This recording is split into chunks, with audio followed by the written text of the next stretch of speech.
Orang Islam itu taat luar biasa dalam ibadah, betul. Dengar azan aja mereka cepat-cepat ninggalin pekerjaan sholat. Beda dengan kita orang Kristen. Kadang-kadang kita ibadah jam 10 ke gereja, setengah 11 baru datang, saudara. Yohanes 14 ayat 6 sesuai dengan mimpi saya tadi. Akulah jalan, kebenaran, dan hidup. Tidak ada seorang pun yang datang kepada Bapa kalau tidak melalui aku. Ihdinas siratal mustaqim. Nah, sampai saat ini mereka masih minta jalan yang lurus. Ihdinas siratal mustaqim. Ya Allah, tunjukkanlah aku ke jalan yang lurus. Kan sudah ada jalan yang lurus. Jawabannya apa? Dalam Al-Quran 43 Al-Azruf ayat 61. Dan sesungguhnya Isa itu benar-benar memberikan pengetahuan tentang hari kiamat. Karena itu janganlah kamu ragu-ragu tentang kiamat itu. Dan ikutilah aku, inilah jalan yang lurus. Itu sudah ada jawabannya. Kalau Isa bisa memberikan pengetahuan tentang hari kiamat, berarti kan dia bukan siapa-siapa, dia Tuhan. Fakta yang sebenarnya bahwa Isa Al-Masih di dalam Quran, di dalam Islam itu berbeda dengan Yesus Kristus di dalam Kristen.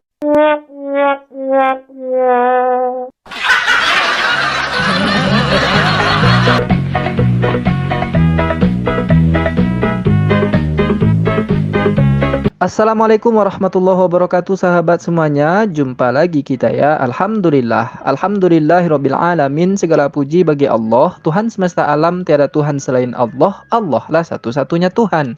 Tuhan yang tiada duanya, duanya saja tidak ada, apalagi tiga. Lalu bagaimana jadinya kalau Tuhan itu dipaksakan tiga? Ya umatnya suka bakar tiga gereja, sahabat. Karena mungkin Tuhannya tiga, yang dibakar tiga juga, sahabat. Memang dasar lah Oten rupawan tanggung ini ya. Saya sebut namanya Oten rupawan tanggung, sahabat. Jadi rupanya itu tanggung-tanggung ya, sahabat. Dia ini di antara dua agama ini, antara Islam dan Kristen. Dikatakan Islam, dia tidak paham tentang keislaman. Dikatakan Kristen, dia bakar gereja Kristen gitu. Dan dia juga hina umat Kristen, sahabat ya. Dia banding-bandingkannya, umat Islam itu memang luar biasa kalau dalam ibadah. Lah Kristen katanya. Di video awal tadi udah dijelaskan dia sendiri ya. Jadi orang ini memang rupa tanggung. Ini memang Oten rupa tanggung, sahabat ya. Karena dia berada di antara dua benua gitu. Islam dan Kristen. Makanya nih orang seperti ini merusak ya, merusak NKRI. Nah, jadi sahabat semuanya, selamat datang kembali di channel Bamtri. Selamat pagi, selamat siang, selamat sore, selamat malam. Selamatkan diri Anda dari oten-oten yang rupa tanggung, sahabat. Saya harus bahas orang ini karena beberapa hari ini kita kan fokus ke Fajar ya, sahabat. Dan alhamdulillah si Fajar sekarang sudah mudik duluan.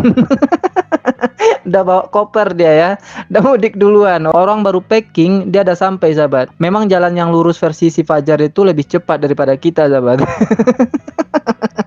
Kita berliku-liku ya, banyak rintangan dan tantangan dalam hidup. Kalau dia nak cepat ya, jalan yang lurusnya itu cepat sampai ke tujuan langsung ya, yaitu di surga Prodeo namanya. Astagfirullah. Nah, kali ini kita akan bahas si Joshua ini ya. Dia ngaku dulunya ustadz dan juga ngaku, dia sendiri ngaku, sahabat, pernah bakar 3 gereja. Video dia bakar gereja itu udah viral ya. Dia sendiri yang memviralkan. Dan di channel Bamtri yang diserupakan, yaitu channel Al-Ayubi, nah itu juga udah viral ya. Channel Bamtri dan Al-Ayubi ini banyak yang mengira sama orangnya. Padahal beda ya. Saya orang Minang, Al-Ayubi itu orang Madura, sahabat. Ya nggak apa-apa lah. Anda berkomentar di sana Bamtri, silakan saja. Yang penonton Al-Ayubi pun sering nonton di sini, bilang saya ini Al-Ayubi. Ya silakan sajalah. Asal jangan Anda katakan saya ini Joshua. Astagfirullah.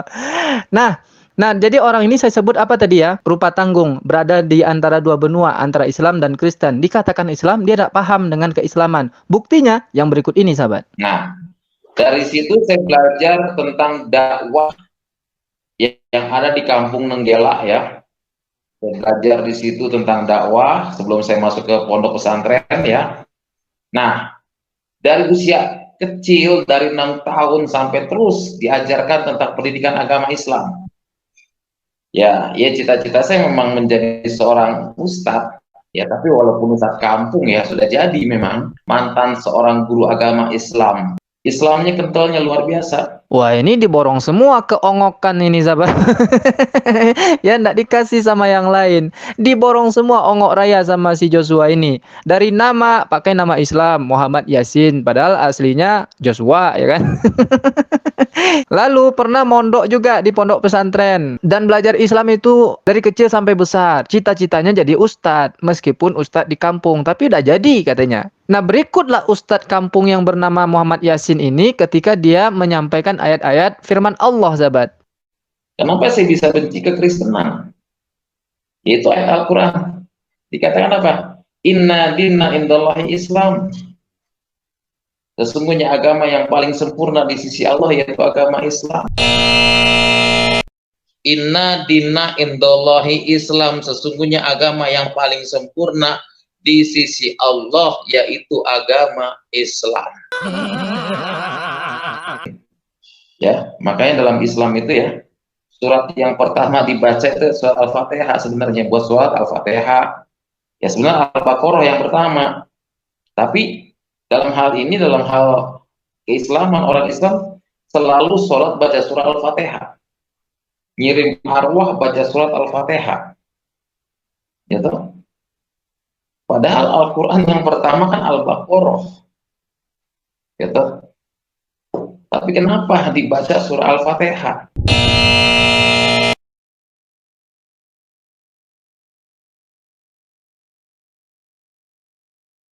Seperti apa? Seperti sholat 5 waktu. As-sholatu imaduddin. As-sholatu imaduddin. Sholat itu mendirikan agama. Bukan kamu yang memilih aku, tapi aku yang memilih kamu. La haula wa quwata illa billah. Tidak ada daya dan upaya, hanya Allah yang Maha tahu. Koplak ya, Pak. Koplak lah orang nih. Jadi ayat-ayat Al-Quran yang dia sampaikan tadi itu adalah ayat-ayat Al-Quran yang sangat familiar ya. Bahkan tidak hanya di telinga orang Islam, di telinga orang kafir pun ini ayat sudah familiar, sahabat. Ya, misalnya Innad dina indallahil Islam. Ini kan surah Ali Imran ya, ayat ke-19. Nah, ini yang kemudian diterjemahkan jadi apa coba? Sesungguhnya agama yang paling sempurna di sisi Allah adalah agama Islam katanya. Padahal kan enggak itu ya terjemahan dari ayat ini. Sesungguhnya agama yang diridhoi di sisi Allah hanyalah Islam. Itu terjemahannya. Nah, pernyataan Allah yang mengatakan bahwa Islam itu adalah agama yang sempurna bukan di Ali Imran ayat 19 ini, tapi ada di surah Al-Maidah ayat 3. Al-yawma akmaltu lakum dinakum wa atmamtu alaikum ni'mati wa raditu lakumul Islam madina. Pada hari ini telah aku sempurnakan agamamu untukmu, telah aku cukupkan nikmatku bagimu, dan telah aku ridhoi Islam sebagai agamamu. Kemudian yang paling koplak lagi adalah urutan Al-Quran atau urutan surat di dalam Al-Quran, sahabat. Ustadz kampung ini bukan ustadz kampung ini, ustadz kampungan ini. Kata ustadz kampungan ini, urutan surat di dalam Al-Quran itu yang pertama adalah Al-Baqarah katanya. Kenapa di dalam Islam itu membaca surah Al-Fatihah dalam sholat? Padahal kan surat yang pertama itu adalah surah Al-Baqarah katanya. Kan ongok raya nama itu, sahabat. Entah normal, tanda itu kan perlu dipertanyakan itu. Dan satu lagi masalah zikir la haula wala quwata illa billah. Dia menerjemahkan itu apa tadi? Tidak ada daya dan upaya, hanya Allah yang Maha tahu katanya. Ya Allah, nih Oten ongok raya percaya juga dengan orang ini, mantan ustadz ya, ustadz kampungan. Nah, itu Islamnya, sahabat ya, dah kita bongkar. Nih orang ngaku-ngaku Islam saja, penampilan saja yang Islam, pakai peci nama Muhammad Yasin, jebolan pondok pesantren dari kecil sampai besar belajar Islam. Pemahaman dia terhadap Al-Quran saja seperti tadi itu, sahabat. Tapi kalau untuk menafsirkan ayat Al-Quran, misalnya surah Al-Fatihah, lalu ditafsirkan ke dalam Bible, itu jago dia, sahabat. Nomor 1. Makanya saya tidak percaya dia ini adalah Islam, tapi oten misionaris asli ya, original. Yohanes 14 ayat 6 sesuai dengan mimpi saya tadi. Akulah jalan, kebenaran dan hidup. Tidak ada seorang pun yang datang kepada Bapa kalau tidak melalui aku, ihdinas siratal mustaqim. Nah, sampai saat ini mereka masih minta jalan yang lurus. Ihdinas siratal mustaqim. Ya Allah, tunjukkanlah aku ke jalan yang lurus. Kan sudah ada jalan yang lurus. Jawabannya apa? Dalam Al-Quran 43 Al-Azruf ayat 61. Dan sesungguhnya Isa itu benar-benar memberikan pengetahuan tentang hari kiamat. Karena itu janganlah kamu ragu-ragu tentang kiamat itu. Dan ikutilah aku, inilah jalan yang lurus. Itu sudah ada jawabannya. Kalau Isa bisa memberikan pengetahuan tentang hari kiamat, berarti kan dia bukan siapa-siapa, dia Tuhan. Fakta yang sebenarnya bahwa Isa Al-Masih di dalam Quran, di dalam Islam itu berbeda dengan Yesus Kristus di dalam Kristen.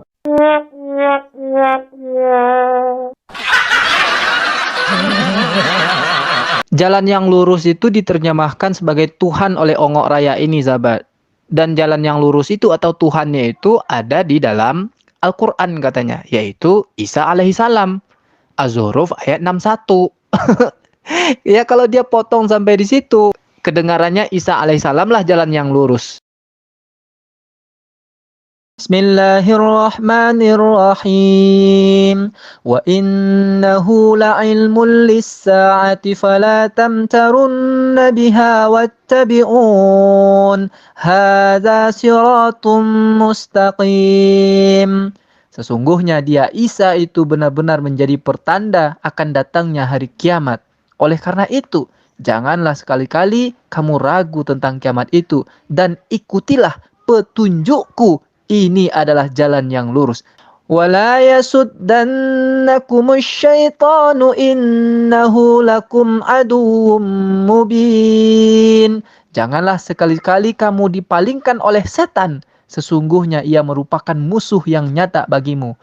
Walamma jaa Isa bil bayyinati qala qad ji'tukum bil hikmati wa li ubayyina lakum ba'dalladzi takhtalifuna fihi fattaqullaha wa ati'un. Ketika Isa datang membawa bukti-bukti yang nyata, dia berkata, sungguh aku datang kepadamu dengan membawa hikmah dan untuk aku jelaskan kepadamu sebagian dari apa yang kamu perselisihkan. Maka bertakwalah kepada Allah dan taatilah aku. Ayat 64. Innallaha huwa rabbi wa rabbukum fa'buduhu hadza siratum mustaqim. Sesungguhnya Allah, dialah Tuhanku dan Tuhanmu. Sembahlah dia. Ini adalah jalan yang lurus. Masya Allah. Merinding kita kalau baca ayat ini, ya. Mudah-mudahan ada kawan-kawan Kristen yang menonton dan bisa belajar, ya. Dan bisa paham bahwa tudingan oten-oten selama ini bahwa jalan yang lurus di surah Al-Fatihah itu, inilah jawaban sebetulnya di dalam Al-Quran. Isa sendiri yang mengatakan. Isa sendiri yang mengatakan, sahabat. Nah, itu ya pemahaman Islam dia. 0. Ya, kalau dalam bahasa Minangnya godok, sahabat. Dapat godok dari guru, ya. Kemudian Kristen, kekristenan dia juga tidak jelas. Selain dia membakar gereja, 3 gereja, sahabat, dia juga suka menjilati anjing. Terus kemudian dia sangat anti, sangat benci kepada Tuhan Yesus, sangat benci kepada orang-orang Kristen. Ya. Bahkan beliau sempat bakar gereja. Ini luar biasa. Kita sambut dulu Muhammad Yasin. Selamat malam, Pak Yasin. Silakan Pak Yasin. Yang dulu babi haram, sekarang alhamdulillah halal, saudara. Yang dulu kalau lihat anjing takut dijilat sama anjing haram. Tapi sekarang sebelum anjing jilat, saya duluan jilat dia. Bahkan sekarang saya punya anjing.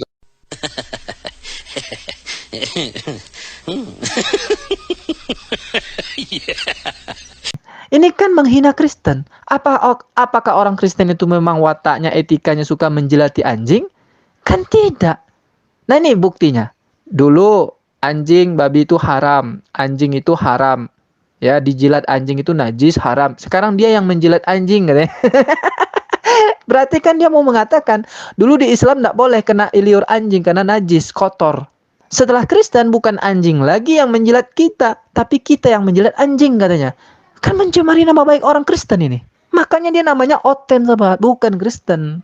Orang culul emang nekat. Kalau Kristen tidak mungkin jilatin anjing kerjanya ya. Astagfirullah.